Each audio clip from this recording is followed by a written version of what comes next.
শুধু হরমুজের তলদেশে সাবমেরিনের গর্জন নয়, নিজের আকাশ সীমায় শত্রুকে ভ্যানিশ করতে ভয়ঙ্কর হাতিয়ার সেট করেছে মধ্যপ্রাচ্যের দাবার বোর্ডের পাকা খেলোয়াড় ইরান।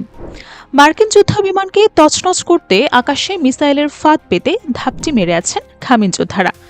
একটা সময় ছিল যখন শুধু সমুদ্রের গভীরে লুকিয়ে থাকা ডুবোজাহাজের কথাই ভাবতে হতো শত্রুপক্ষকে, কিন্তু এখন যে ভয়াবহ পরিস্থিতির সৃষ্টি হয়েছে সেটা একেবারেই ভিন্ন।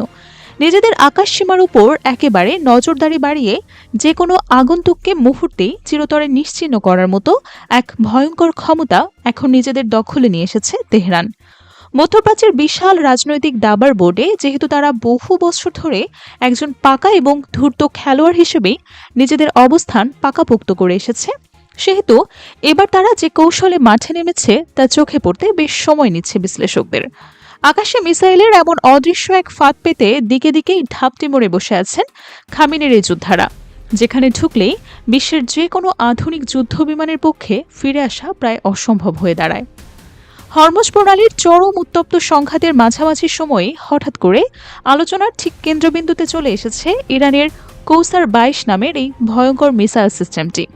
ইরানি কর্মকর্তা এবং বিভিন্ন সূত্রগুলোর দাবি, মার্কিন অ্যাপসি হেলিকপ্টার ধ্বংসের মতো একটি অভূতপূর্ব ঘটনা ঘটিয়ে আকাশপথে পরিচালিত যে কোনো লক্ষ্যবস্তুর বিরুদ্ধে নিজেদের কার্যকর সক্ষমতা প্রমাণ করে দেখিয়েছে এই প্রযুক্তি।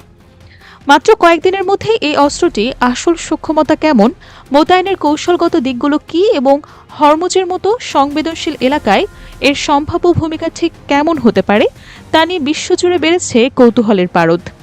আন্তর্জাতিক সামরিক কৌশলদের বিশ্লেষকদের একটি বড় অংশের গভীর ধারণা, মধ্যপ্রাচ্যের চলমান সামরিক ভারসাম্যে এই অস্ত্রটি নতুন এক সমীকরণ যোগ করতে যাচ্ছে, যা এর আগে কেউ ভাবতেও পারেনি। হরমুজ প্রণালীর উত্তপ্ত কৌশলগতভাবে অত্যন্ত গুরুত্বপূর্ণ জলসীমায় সম্প্রতি ঘটে যাওয়া একটি রহস্যময় সামরিক সংঘর্ষকে কেন্দ্র করে আবারও নতুন করে মুখোমুখি অবস্থানে চলে এসেছে যুক্তরাষ্ট্র এবং ইরান।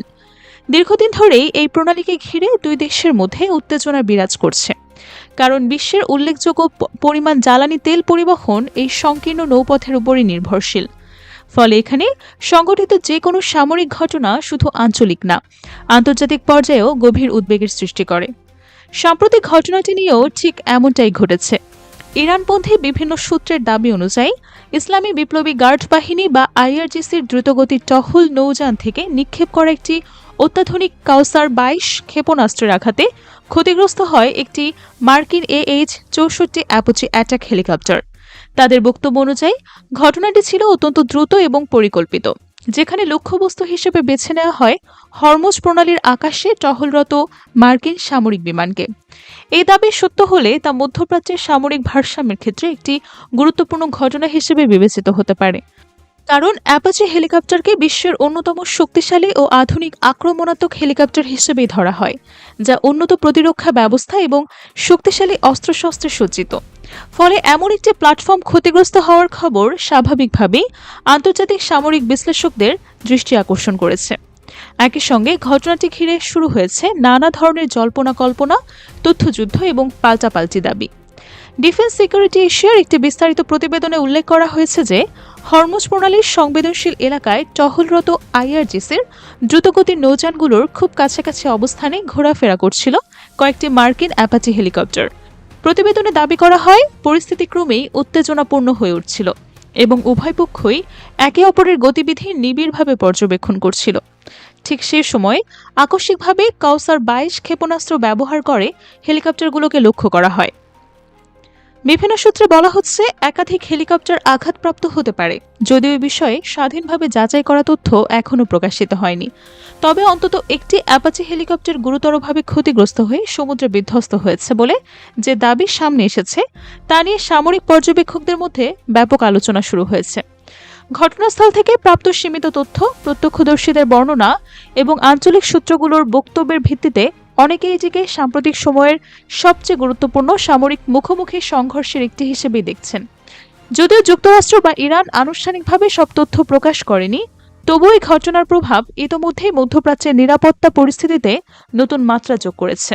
বিশ্লেষকদের মতে, যদি এই ঘটনার পুরোপুরি বিস্তারিত ভবিষ্যতে নিশ্চিত হয়, তাহলে তা শুধু হরমুজ প্রণালী না, পুরো অঞ্চলের সামরিক ও কূটনৈতিক সমীকরণকেও উল্লেখযোগ্যভাবে প্রভাবিত করতে পারে।